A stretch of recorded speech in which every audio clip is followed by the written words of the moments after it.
Saya kira saya sudah laporkan di forum CNBC ini pada beberapa sesi sebelumnya bahwa untuk mendapatkan teknologi yang sangat besar di mana kita harus mampu mengolah paling tidak 50.000 ton nikel dalam paling sedikit dan ditambah mungkin dengan resep piro yang hampir mencapai 100.000 ton per tahun, itu memang teknologi di dalam negeri belum bisa.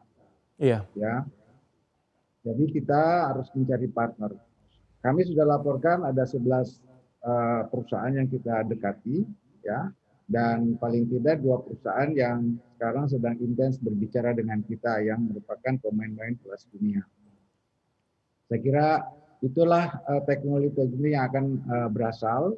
Jadi itu adalah partner kita, di mana nanti kita juga di dalam perjanjian kerjasama sudah meminta adanya transfer of technology yang harus juga dikerjakan oleh joint venture nanti. Ya. Paling tidak kita harus memiliki orang-orang Indonesia, pekerja-pekerja Indonesia yang sangat paham mengenai penggunaan pabrik baterai ini, memproduksi dan kemudian memasarkannya. Sehingga itulah yang akan kita harapkan, dan tentu saja apa yang disampaikan Pak Hamam bahwa seiring dengan itu IBC memang sangat memerlukan adanya research. Ya kan? Kita sangat paham bahwa umur daripada suatu teknologi itu memiliki siklus yang tidak lama. Nah, disitulah yang harus kita kembangkan bersama.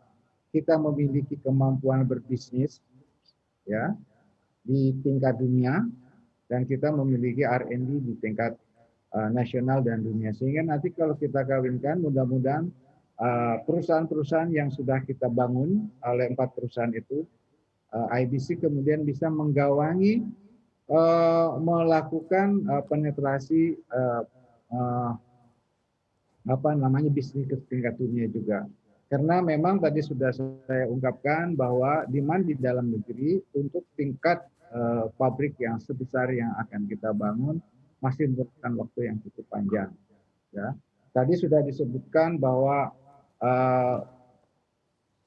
mobil yang akan dibutuhkan oleh dalam negeri menurut catatan perindustrian saja untuk tahun 2025 disebutkan hanya berjumlah sekitar dari 2 juta itu hanya sekitar 400.000 untuk LCEV dan 120.000 dan 200.000 untuk EV, sehingga kebutuhannya itu kurang lebih akan mencapai 16,3 giga.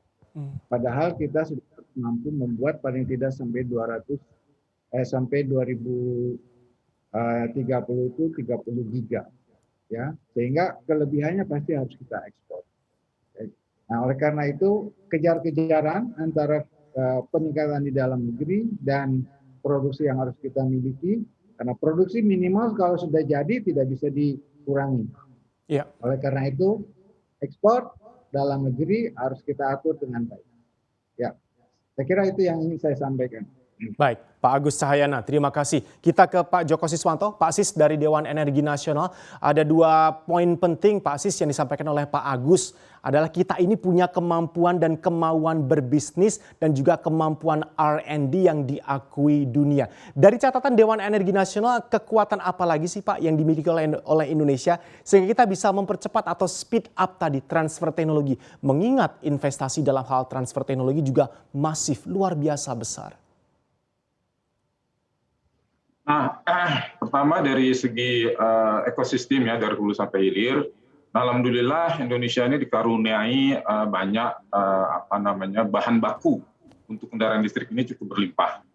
Ya, mulai dari mineral lithium untuk baterai kita punya, gitu ya. Nah, market juga sangat besar di Indonesia, kemudian juga tenaga kerja juga tidak mahal seperti di Eropa atau di Amerika. Kemudian infrastruktur sebetulnya SPBU misalnya sudah ada 7.000-an seluruh Indonesia, ini tinggal dipasang misalnya dilengkapi dengan SPKLU. Jadi tidak lagi memerlukan lahan begitu ya. Iya. Nah, kemudian juga kita itu terutama Kementerian Keuangan ya dan kementerian lain saat ini terus bahu-membahu. Tadi Pak Agus mengatakan ini adalah kerja kita bareng begitu. Kementerian BUMN juga sudah action membuat pabrik baterai begitu ya. Nah, sebetulnya infrastruktur daripada jaringan bengkel-bengkel di seluruh Indonesia juga yang BBM itu sudah ada. Nanti tinggal dilengkapi dengan bengkel dari kendaraan listrik. Nah, tadi Pak Hamman Reza juga sudah menyampaikan bahwa kendala sekarang adalah bagaimana ngecas itu cepat begitu. Nah, sekarang ini misalnya ngecas kendaraan sepeda motor di rumah paling nggak butuh di rumah-rumah sudah kita bisa gitu. Nah, bagaimana untuk selanjutnya riset teknologi ini ngecas baterai itu tidak memerlukan daya yang besar misalnya untuk mobil dan cepat. Nah, ini tantangan kita juga.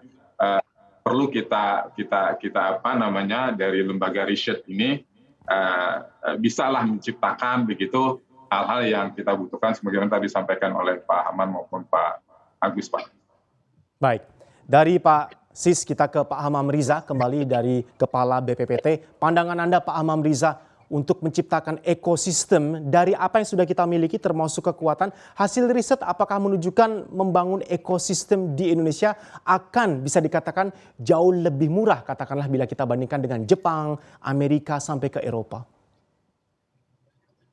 Ya, saya kira kita pasti akan bisa memiliki lesson learned ya yang baik gitu untuk bisa mendapatkan ekosistem yang efektif dan juga efisien ya. Membangun ekosistem ini kan tidak saja berarti hanya menguasai teknologi kemudian melakukan komersialisasi, tapi ada proses dari mana kita membawa sebuah ide, katakan IBC di dalam ini untuk melakukan proses komersialisasi dari baterai ya, yang menjadi salah satu challenge terbesar.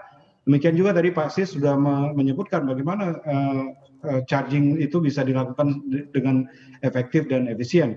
Termasuk juga bagaimana penempatan dari SPKLU itu ya, karena kita bicara tentang jarak tempuh, kemudian ketersediaan dari SPKLU dan berapa lama pengisiannya. Jarak tempuh kendaraan listrik ini kan menjadi tantangan tersendiri ya, sangat terkait dengan lama pengisian baterai dan jumlah stasiun pengisian itu sendiri, sehingga ya ekosistem bila kita kaitkan dengan upaya kita menyediakan SPKLU ini tentu saja menjadi challenge kita tersendiri.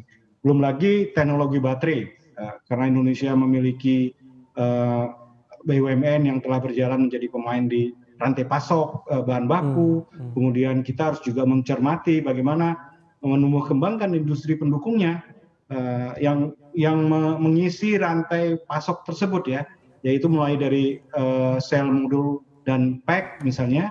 Ini juga harus kita dapat kuasai, kita daya gunakan, dan kemudian kita menjamin keberhasilan penerapannya.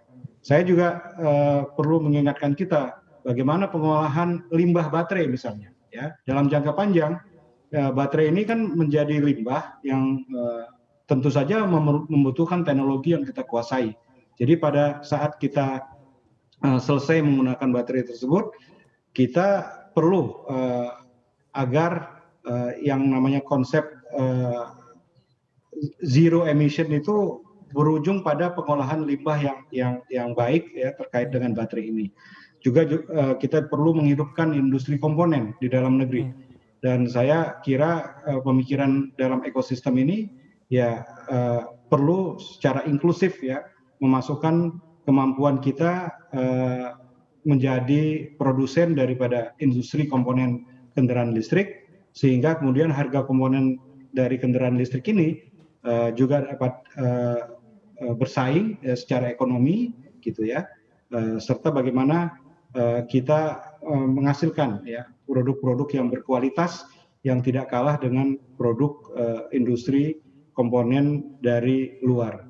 Ini semua menjadi cita-cita kami bersama saya kira Pak Agus dan Pak Sis itu memiliki pemikiran yang sama karena kita berada di dalam gerbong yang sama untuk menjadikan Indonesia ini mandiri dan berdaya saing di dalam kendaraan bermotor listrik berbasis baterai. Saya kira Baik. demikian tanggapan saya. Terima kasih. Ya, Pak Hamam Riza, menarik sekali paparan dari Anda. Kita ke Pak Agus lagi. Pak Agus Cahyana, ini dari yang disampaikan Pak Hamam Riza tadi mengenai proses komersialisasi. Min ID melalui IBC ini seperti apa sih Pak nanti skema atau mungkin skenario proses komersialisasi yang akan dan harus kita lalui terlebih dahulu akan seperti apa Pak? Ya, tadi atau sudah kalau saya sampaikan mungkin di sesi sebelumnya bahwa ada 4 perusahaan yang merupakan pemegang saham dari IBC ini, yaitu PT Antam. PT Antam ini merupakan pemilik daripada cadangan nikelnya yang akan digunakan dan sudah dihitung bahwa ini akan mampu sampai dengan 30 tahun yang akan datang. Yang kedua, Main ID. Main ID itu unsur holding yang juga di mana Antam itu merupakan anggota daripada